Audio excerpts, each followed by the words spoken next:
what's going on? This is your boy Tone Duncan. It's Tuesday. Hope everything is going well. Hope you had a wonderful weekend and getting ready for hump day tomorrow. Listen, this is always a beautiful time for me. I get to hang out with my people. And let me tell you, there's always something really serious to talk about. I try to move around in all of the conversations because, really what the point here at Truth Seekrz, the point is really, it's about you. It's about me. It's about us. It's about driving our efforts towards talking about things that you're not necessarily going to be able to be as candid, as honest, or as focused in other forums. See, one of the things that we have to understand about our conversation is that we represent 12% of this population. And so for that reason, you're not going to hear a group that makes up 12% but yet has minimal economic power. I've heard that our power is somewhere around 3% of the gross of this country. But the truth is, it's really not that high. It's really not that high. So you're not going to get the kind of attention and respect on these issues. And what's really encouraging for me is that the people who know me know that I am 100% dedicated towards the advancement and the liberation of our people, but I'm no black supremacist.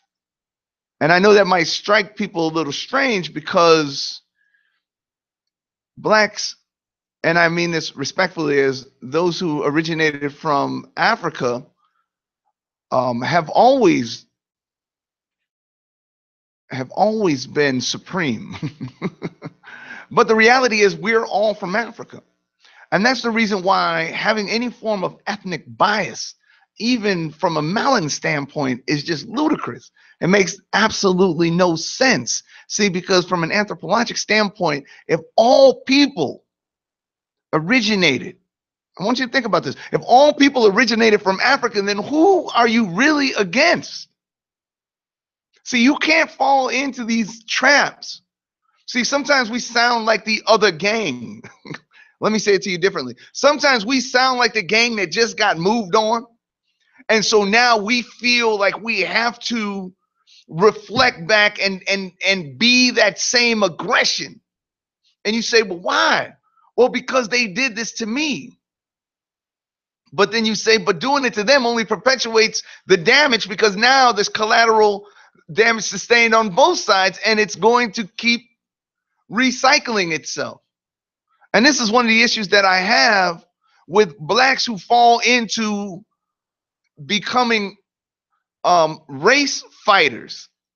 See, it's one thing to be a black nationalist. See, now a black nationalist is somebody who understands the requirement from an economic standpoint, from a psycho-emotional standpoint, to be able to have a community that advocates those who live in it.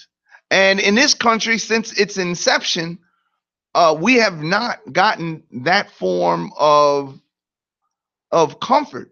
And that's okay, because the reality is we are the youngest country of this power in the history of known economic powers.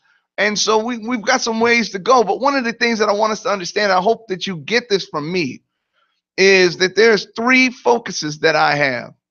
And that focus is on my God, that focus is on my family, and that focus is on my people. And I have no place for childhood rhetoric. I have no place for racism. Like, I can never be a bigot. I can never hate or dislike a person because of implied characteristics based on their nationality, their ethnicity, or their race. Because I've been around too long to know the lies and the outright ignorance one has to have in order to perpetuate that kind of foolishness. See, because all you had to do was live just a little while long enough to know that there's going to be black people who treat you worse. Listen, if you've ever lived a day in reality, you know for a fact that it's not about the color of a person's skin. It's about the quality of the individual. And that's where I have the greatest disagreement with some of my people who feel it vogue, feel it in style to be completely ignorant when it comes to race. Oh man, the heck with them. Everywhere they go, everything they do, it's always utter destruction. Well, that's the problem with uneducated humans. It's not a racial issue. All one has to do is walk into our south side, walk into our west side, walk into our neighborhoods of great disparity on the north side, just in Chicago alone. I mean, not to mention all the different cities, states, and areas that you come from. We all have it bad. You know, I've watched some of the most hardworking, most respectable Latinos, and then I've looked at some downright thugs. I mean, Mexicans and Puerto Ricans and Cubans and all the different ethnicities of the Latino persuasion that swear by their gang banging loyalty. So, I mean, do you understand what I'm saying? There is no specific type of person that's innate in personality and morality based on their color, you know? And today, what I want to talk about, and we'll just talk about this really quick, is I want to talk about what separates our show from everybody else's show, what makes us different. But what I want to make sure that you do is I want to make sure that you are engaging in the conversation.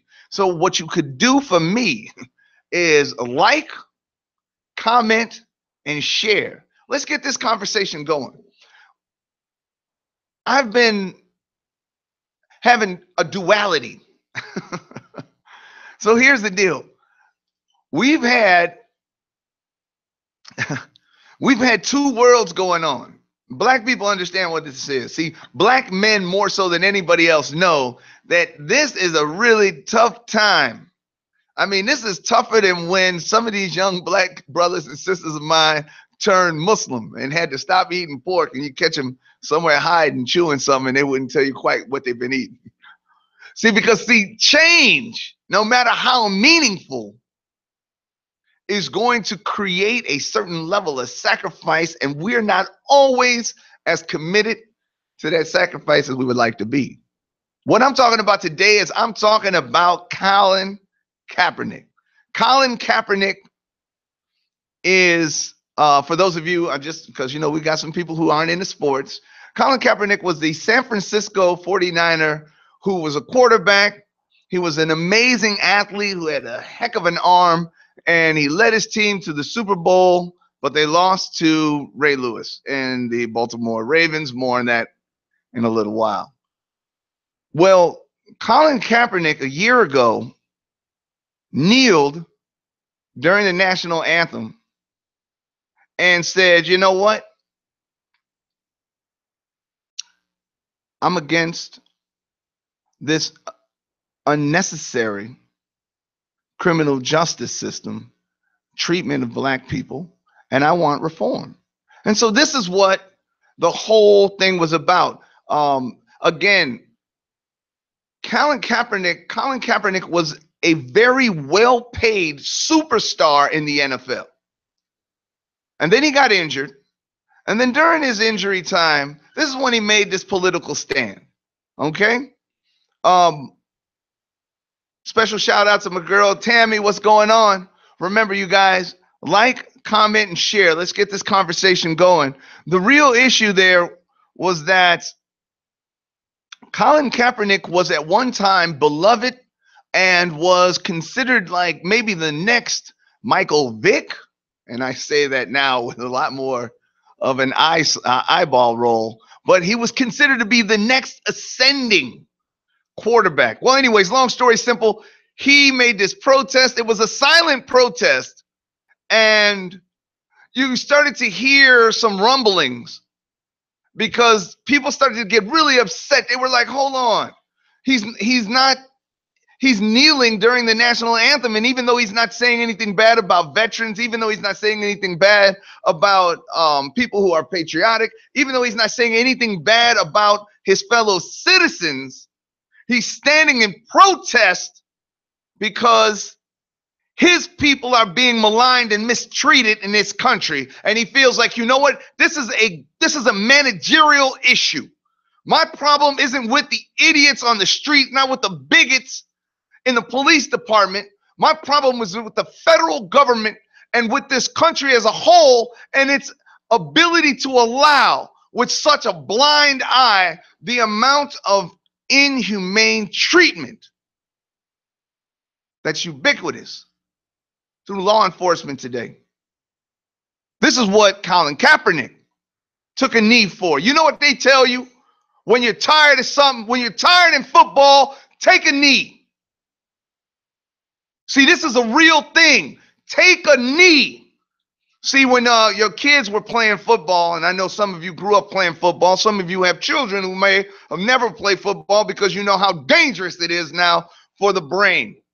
We all know about post-traumatic stress disorder because we didn't hear about it as it was destroying our moral fibers in the street.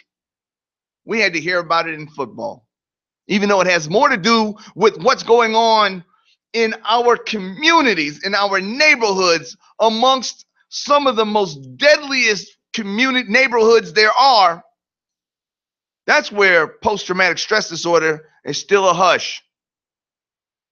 But we'll talk back about it after this football comment. So here's what I'm saying to you in a nutshell. What I'm saying to you is that Colin Kaepernick was shunned by the NFL, according to a lot of people. Okay? Shunned. He went in, he decided to opt out of his contract because he saw that there were some serious issues there in San Francisco.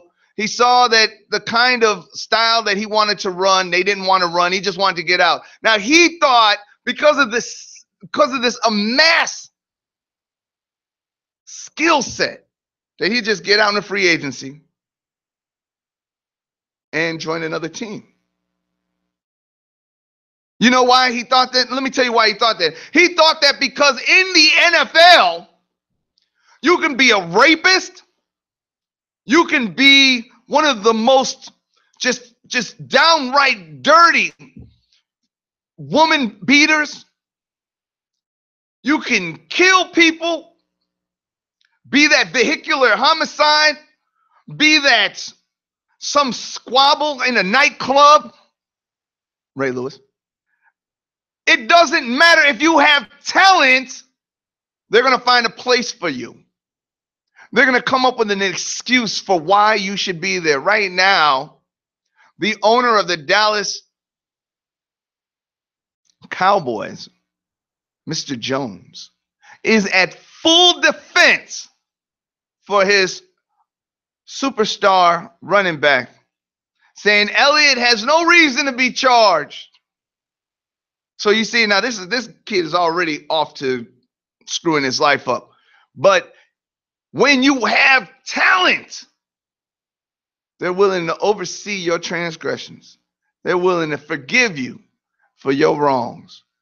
Because come football Sunday, win, baby, win.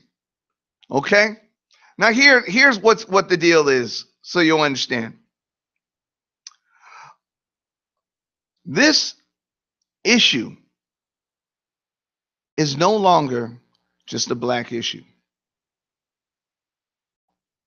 Nope, it's no longer just a black issue. I want to say hey to my beautiful wife, Shay, always tuning in, always checking out, supporting her husband. You know, I love you to death for that. Now, okay, listen to this. It's no longer strictly a black issue. Some people take offense to this. I'm gonna tell you, I want you to think about it. Some people get so mad that it's not a black issue because they feel like, you know what, white people are always trying to come in and join something. I just think that, again, these racial terms, they destroy the power of the movement. See, the reality is you have people who have, and you have people who don't have. We all grew up in a situation where at some point we had something. It may not have been very much, but we had something. And when you had that something, you made a decision on how many people could access that something. Okay, that's when you locked it out from everybody else. This is the situation that we're having right now. We have, as a race, been in a history in this country where we've been locked out of all of the benefits and opportunities that created the pole positions of all the ethnicities in this race. And that's what capitalism is. It's a race to stability, equality, and opportunities to expose those who are not prepared in our economic system. That's capitalism. Taking advantage, and I know it's not politically correct, but the truth is you're exploiting somebody else to create an opportunity of strength for yourself. And see, when the NFL realized that Colin Kaepernick was becoming such a distraction that it was starting to affect the amount of negative attention they were receiving, they shut him down. Here's one of these guys who at one particular point was considered to be one of the most talented players in the NFL. Now he can't find a job. But this is not a black issue anymore, because now we're having white teammates put a knee down too, because they don't like the mistreatment. See, here's what I want to know. My ride or dies, my 1,000%ers. Do you believe that there are people who don't look like you who agree with your position? I'm going to go on a limb and I'm going to say I know too many of them to ever believe that they don't exist. And I'll never listen to a person who has not experienced quality individuals to dictate or determine whether or not they exist. I won't allow you to mass pop that. That can't happen. We're going to keep it 100%. What we have to remember at all times is that the Underground Railroad was not really underground. It was white homes throughout the North and leading towards the North, of people that risked their lives, that actually lost their lives, hung with their family. You have to understand, and we have to get this in our heads, that this is an economic issue that has been allowed to seemingly target African Americans in these last few years. Now, before that, it was on purpose, but in these last few years, it's economic. And why do I say this? Because if everybody's broke, if everybody black you see is broke, well, guess what? They are going to suffer from the exploitations of the impoverished. That's what we are dealing with right now. We have to understand this. We have to expect this. We have to change it. But we have to understand that you didn't put yourself in this situation. You can't get out by yourself. This we have to understand. And this is how you'll get a situation like what happened on the 21st of August when Colin Kaepernick supporters, black and white, from the Cleveland Browns came together, 11 of them, 2 of which were white. Now, let me tell you the significance of these 2 that were white. I want you to understand this because some of you don't understand the significance of this. One of them were a guy trying to make the football team.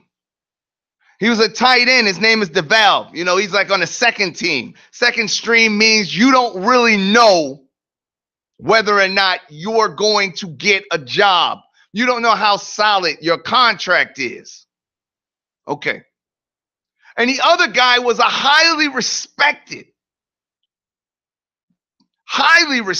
player by the name of Chris Long, defensive end. Okay? So we have this situation right now where you have these very, very, very meaningful white people joining in, and they have nothing to gain, not economically. But they did it because their heart was there, so we see it right now. Is that respected? Do we commend them? Okay, here, let me change it up for you and say it to you differently. Do we lump all of them in the same box and blame them for the bigotry and the mistreatment that we are receiving from various people of the white persuasion? That's the question I really want you to ask yourself. Is this what we are trying to say? Because we need to re-understand our position. Our position as a people is to create change in our economy. See, because we as a people understand that without economics, there is no independence. Without independence, there is no liberation. Without liberation, there is no long-term safety in this country. Because we've already seen what happens to those who cannot economically defend and support themselves. Do you know that there was a rally outside of the NFL headquarters, not just by blacks and whites, who said, you know what, we know what's going on, Goodell. We get it. You're trying to purposely keep this man out of the NFL because it affects your constituents. It is making people mad. See, one thing you got to understand about the NFL is it's always connected itself to the armed services. The armed services include the police department. Now, here in Chicago, we all know that Soldiers Field is a military-focused sports arena. The Bears play where the NFL salutes its fallen soldiers. So I want you to think about what's going on when you get a guy who's kneeling in front of the flag. See, one thing you have to understand is that that's not allowed if the corporation that you work for says it's not allowed.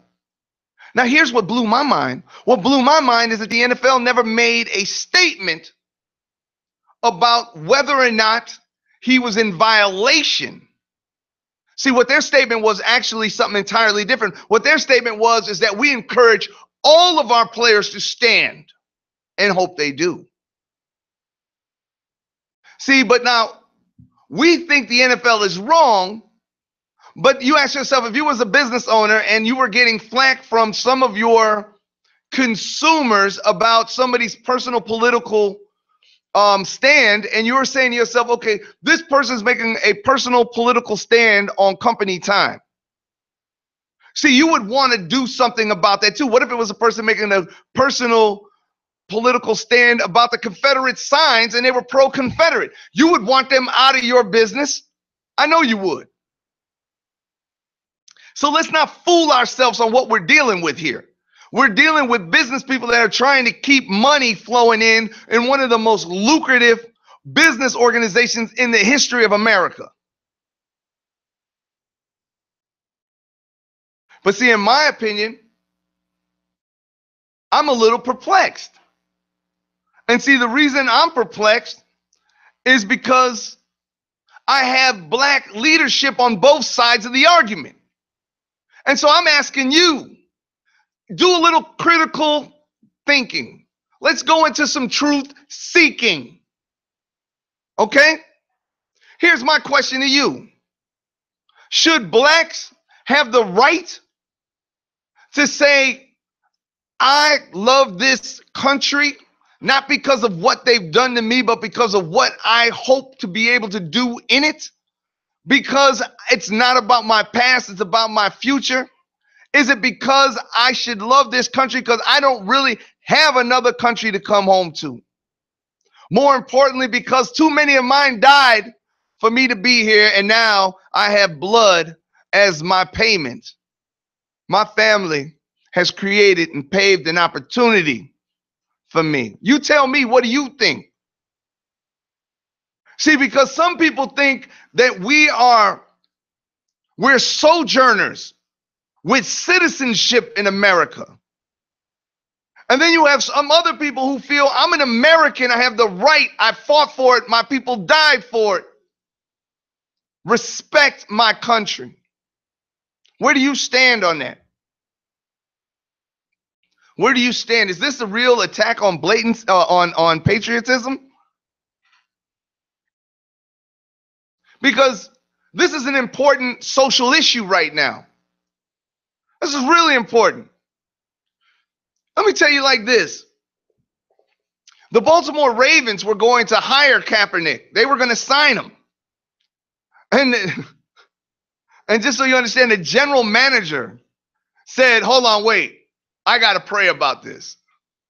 Now they got a guy who's going to the Hall of Fame, Ray Lewis, who murdered 2 people or was part of it. It was part of what he was in a group that got into a physical altercation in Atlanta. A man got killed. I believe it was 2 men that got stabbed and killed. Ray Lewis has blood on his outfit. They kept him. He had a Hall of Fame career. He's gone. Happy now, making comments. Hall of Famer. They didn't pray about that. They weren't praying about whether they should re-sign him. No, not at all. Nope, they sure didn't. So I just want you to understand the kind of crazy hypocrisy that's going on right now. I mean, this is serious stuff. And then Ray Lewis, he's actually went on the record to say some pretty negative things. But, guys like Drew Brees, he says, Colin can speak on any of the important issues he wants, but he shouldn't involve being disrespectful to the American flag. See, this is what I want you to understand. This is what other people think when you take a knee. See, they've been taught that anything that doesn't show the greatest reverence for the flag is disrespect. This is what we're taught. This is what patriotism means to so many people today. If you don't show the reverence, you're not serious about this issue. You're not serious about being an American. And so people take that as an attack. I've even heard people that have been on his side the whole time come against him. Like his old coach, who's now the coach of Michigan, who is Coach Jim Harbaugh. Jim says, I respect what he's doing. I just don't respect the way he's doing it. And that's the whole point. The point is, so many Americans feel that when you come against the flag, you come against the deeper things about America.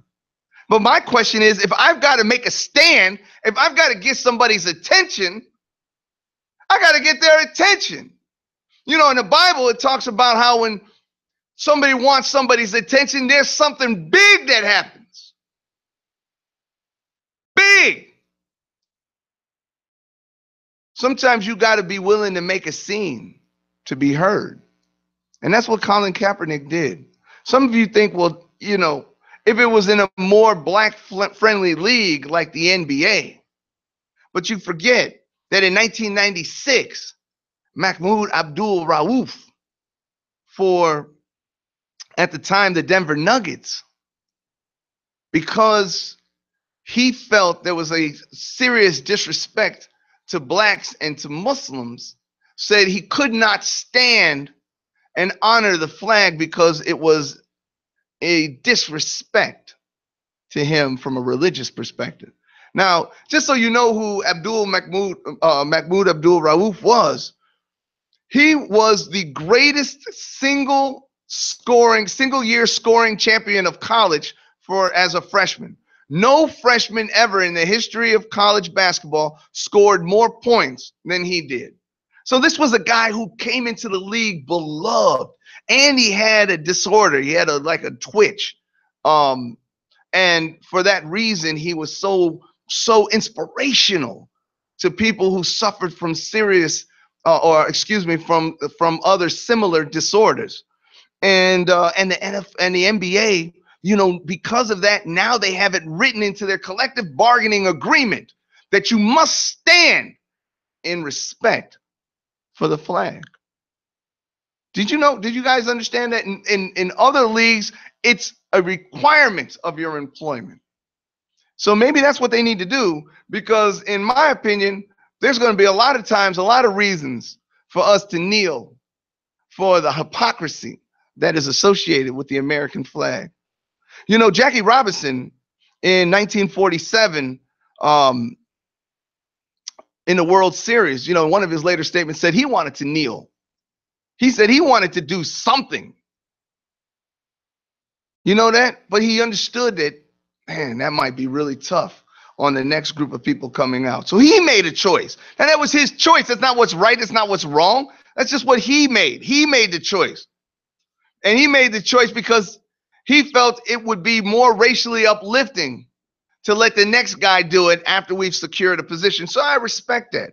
Kareem Abdul-Jabbar, one of the most respected activists, he said what's shocking and what should be horrifying to the average American is not that Kaepernick chose to remain kneeling during the national anthem, but that at 50 years after Muhammad Ali was banned from boxing because of his stance, and because of when Tommy Smith and John Carlos put a fist up during the Olympics, because of all of that we've been through, what's most shocking is that we're still talking about whether or not somebody has the right to make a stand. These are the things that are really compelling most people right now today. So you guys, we're going to come back. And when we come back, we're going to be talking about Hurricane Harvey and how it has affected those who look a little different. We're looking forward to talking a little bit more about Hurricane Harvey, because a lot of us, we don't understand what it's like to go through a hurricane. I'm from Chicago, where there's no such thing as hurricanes. I mean, we don't deal with them. We don't deal with natural disasters. And a lot of people have left Chicago to go to Texas, most specifically Houston. There's a lot of talk about Houston being the next great place, great destination for African Americans who are coming up. But when they get there, now they're realizing it is dangerous. The amount of natural disasters in that area. See, but our conversation on Hurricane Harvey, it shouldn't be any different than our conversation on Charlottesville, our conversation on Flint, or our conversation on Ferguson. Because these things end up being a racial economic issue. They always end up being economic. And when your people are on the wrong conversation side of the economy, that's when you know we got some real problems. I mean, here we had 130 to 150 mile winds. We had like a 7-foot storm surge. I mean, it's been crazy, the amount of devastation. But the floodwaters, what they're really revealing? They're revealing how dangerous the gaps are, how huge the gaps are in the blacks who have not compared to the whites who seem to have everything. South Texas evacuated north when they were told to by the governor. But the reality is, a lot of people didn't have it. A lot of people had no money. They just don't have the resources. So they couldn't heed the advice. They had to stay. And you know what happened? Right now, our nation only sees flooding. Okay? Right now, all we see is the good-hearted citizens with boats, the white haves going to help the have-nots, going to help their communities, and then some will leave their communities and go help the larger, greater indigent community. And what you're not going to see right now is you're not going to see the real dangers, the real story, the sick and scary truth about what's happening in Houston and that greater Houston area right now. See, the socioeconomic aspect of Harvey is really the biggest part of the story. It's not about the amount of water. It's not about the devastation of property. No, no. We're talking about several 100,000 of area residents who didn't have the luxury of listening to the governor and adhering Greg's advice. They had to stick around because they didn't have it. And as a result, what happened? Destroyed. Just totally destroyed. Many undocumented immigrants, they had to hide. They had to lay low because the checkpoints were still there. Can you believe it? In the middle of the hurricane, they still enforced the checkpoints. So we don't even know the amount of deaths that are really happening. We really got to know this, but the truth is, there's going to be some sad stories. Sad. You know, Houston was already over its head in poverty. See, nearly 30% of the residents who struggle with income below the poverty level, 30% are right there in Houston. 30% of Houston did not have any source of income or economic means to protect themselves. What I'm saying is 17% were just in the Harris County residents alone. And here's the thing, is nearly 26% were black who got utterly devastated. And 27% were Latinos who were so indigent that it's ridiculous. I mean, it's people who got smited by this weather that really, really didn't have it. I mean, you got to understand how segregated the have-nots are from the haves. You got to get that because it's crazy. See, what people don't understand is that the hurricanes affect a quarter of the black population in this country. So a quarter of our population, blacks alone, are in hurricane-infested communities.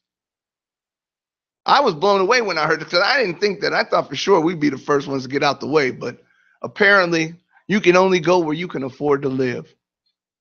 And I respect that because that's what this is really about. What it's about is understanding that 45% of the households that were earning $10,000 or less in that area, black. While 80% of those earning $200,000 or more were white. Is this a race issue? It's an economic issue with extreme racial reflections. Because you know what? The reality is, if you don't have the money, You have to go where they don't have the money. There's so many white people that were poor. We all know that white America makes up the majority of the impoverished. So it wasn't like there was just hit one race. And this is what I try to talk to people about who have been so superimposed into their own ethnicity, into their own plight, that they can't see right now today how this is strictly an economic issue. If you don't have it, you get pushed to the have-nots. See, you have to understand real racism. See, racism is the reason why there's so many of us exploited. Our race is still trying to recover from the devastation post-slavery. We're not talking slavery, okay? We're talking post-slavery. But give everybody else affirmative action. You guys know my stance on this. Give me my reparations. Give everybody else their affirmative actions. They need it. I respect that. But give me my reparations. Don't confuse the two. All right? The fact that affirmative actions deal with people of minority persuasions, the fact that you can be Chinese and get affirmative action, the fact that you can be a woman business owner and get affirmative action, the fact that you can be of a alternative sexuality and get affirmative action shows you that that's not for the atrocities that affected Africans in America post-slavery. Give me my reparations. See, during Hurricane Katrina in 2005, the most destructive combination of natural disaster, bad government response, terrible leadership, institutional racism, classism, and the massive displacement of blacks throughout the country. Blacks had to leave because we were so under-insulated there. And when I tell you about 2005, I want to remind you that right after that, the shoe dropped and we had the Great Recession. So we're dealing with a recession and we're dealing with so many of our people left homeless to have to go somewhere to a cousin or go somewhere to a shelter.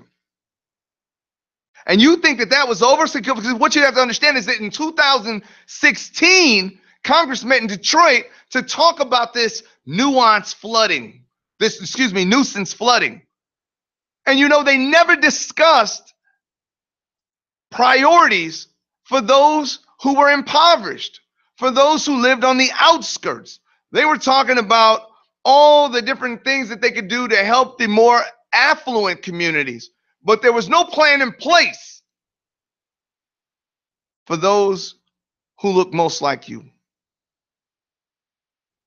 In 2012, I want you to remember this. In 2012, there were 11 billion gallons of sewage that was just kicked out of the wastewater treatment plants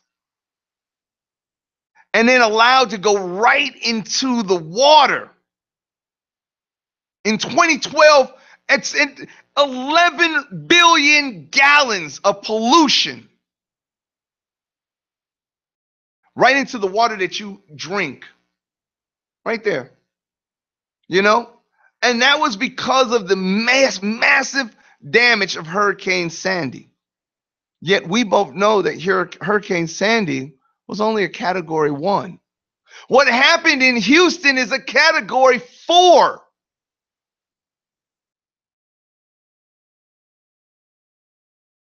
Some people, you know what? They're not looking at the economic issues. No, they don't want to talk about that. See, some people, they go such into a tangent that they're talking about global warming right now. Oh, is it global warming or is it a natural phenomenon? I could care less. We need to deal with the most pressing issue, and that is the extreme vulnerability of those who don't make global warming decisions, who don't have the ability to protect themselves from natural phenomenon. This is where the conversation needs to start and then move forward from there. I want you to understand something about what's going on in Houston right now. Do you understand that according to an op-ed that a gentleman by the name of Roy Scranton did in the New York Times, titled "When the Next Hurricane Hits Texas"? You know, he pointed out that Houston has one-third of the oil and natural gases in this country. Okay? Houston has 25% of all the petroleum refining. Okay? 44% of all the ethylene production. And most importantly, 40% of all the specialty chemical feedstock that creates jet fuel. Okay? So listen to what I'm saying. Because now you understand when I say it's not about the water coming in, it's about the pollution that's about to come out. And where our people live in relationship to all these contaminants. That's what I'm talking about. This is where the reality is. See, the mayor, Sylvester Turner, he didn't ask the residents to evacuate. And then he defended this by saying, you can't put the entire city of Houston and its 2.4 million people on the road. But the reality is, the ones who needed to go on the road, the ones who needed to be evacuated, were those who had the least representation. And we'll talk about this again. We'll talk a little bit more about this. See, because a lot of the homeless, those who live in Chicago, you know where the homeless go. They go under the viaducts. Lower Wacker Drive, for those of you who live next to the viaducts, you see that there's homeless living there. Well, those were the first places to flood. These were the people that needed the help the most. But see, what did they get flooded with? Was it just clean, fresh water, like when you leave the kitchen sink on? No. No. See, but in the white, or may I say, the more affluent communities, they had dikes, they had burns. They made sure to lobby against any form of dangerous chemical plants that wanted to buy property around their communities. But what about the redlined? What about the marginalized? What about the ones who didn't have political clout or any kind of real voice? What happened to them? See, on the east side, where there's such a huge amount of what we call in this country minorities, there was like 90% in one area that was predominantly Hispanic. It was in that area that the water got 9 feet tall on Monday. We're not talking about now, we're talking about back on Monday. So they had been up to the rooftops by today. Huh. But see, these people couldn't go to Exxon and say, keep your pollution out of our communities. No, they couldn't do that. Huh. See, Texas Southern University sociologist, he said something that was amazing, Robert Bullock. See, what he said was that where the money gets allocated in terms of flood protection and flood control tells you about the racism that still stands in America. East Side neighborhoods in Texas, next to all that pollution, they were overexposed. And we're talking a perfect storm of pollution, environmental racism, health risks. You'll never be able to see that. You won't be able to understand the damage for decades. See, what you don't understand is that these oil companies, these petrochemical plants and refineries, see, there are communities that run along the line of those, and these are called fence line communities. These are the ones that have the most affordable opportunities, but are the most vulnerable for poison if there's ever a flood. And by Monday, after the flood, after the hurricane stopped, can you believe that by Monday they were already complaining about the burn in their nose from the smell of gas, from the smell of something that smelled like burnt rubber? This is in their water now. This is in their ground, in their soil. You wonder about all the cancers. You wonder about all the autoimmunes. You wonder about all of the craziness that goes on. This is what Houston has to deal with right now, and what they'll be dealing with for decades to come. You think they're trying to get water out of their houses? What do you think it matters if they get water out of their houses? 80% of those who were affected by the flood, of the devastation of the hurricanes, 80% is said not to have had proper flood insurance. And then you have to understand that in Houston alone, since 1960, floods have killed more people in that city than anywhere else in the country, any other city. And as a state, Texas is only second to Louisiana in deaths. And I just told you, 80%. See, the people who are generally going to be left out are those who could not get out. And this is the untold story about those in Houston. See, the richer parts of the city, they're fine. They can adapt, but adapting takes money.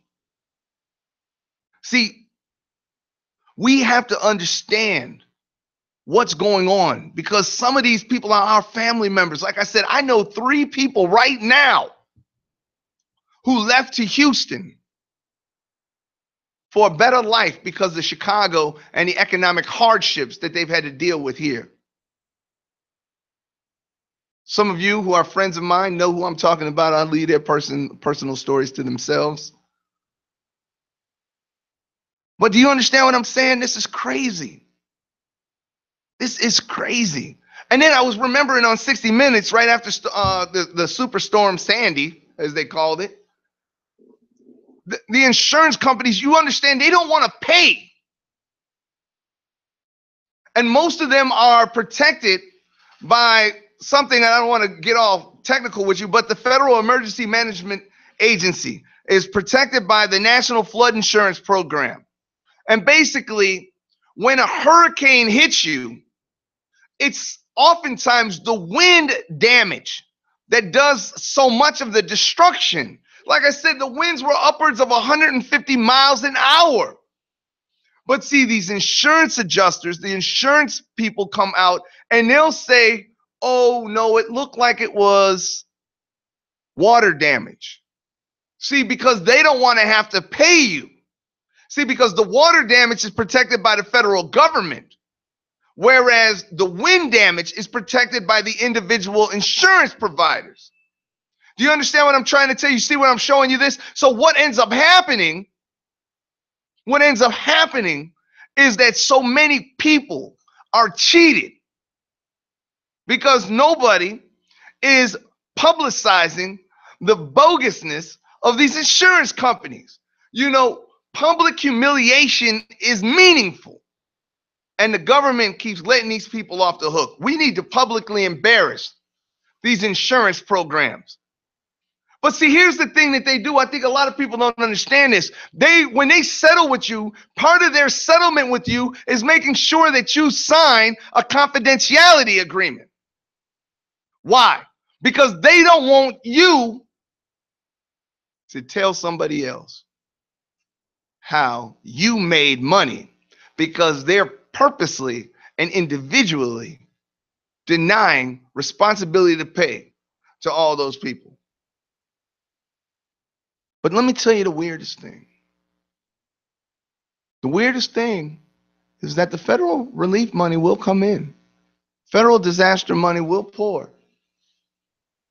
And they'll build everything back. They'll build everything back. But that's when we have to deal with gentrification. Because once it's built back, most of those who are living there will never be able to afford it again. And that is why racism in America must be viewed as an economic issue in order to deal with it from a societal issue. Hey, until next week, you have been listening to your boy, Tone Duncan, uninterrupted on the Truth Seekrz. I try to bring this with you every week. And I appreciate Tammy, Ruth. Y'all just don't know how important you are. Keep spreading the word. We are going to have conversations for the rest of the week as it relates to this conversation. And next week, we'll be jumping right back in. I want to thank you again. Remember, like, comment, share. Until next week, it's your boy Tone Duncan, Truth Seekrz on IntellectualRadio.com. We are an iHeart station. Peace. Thank you.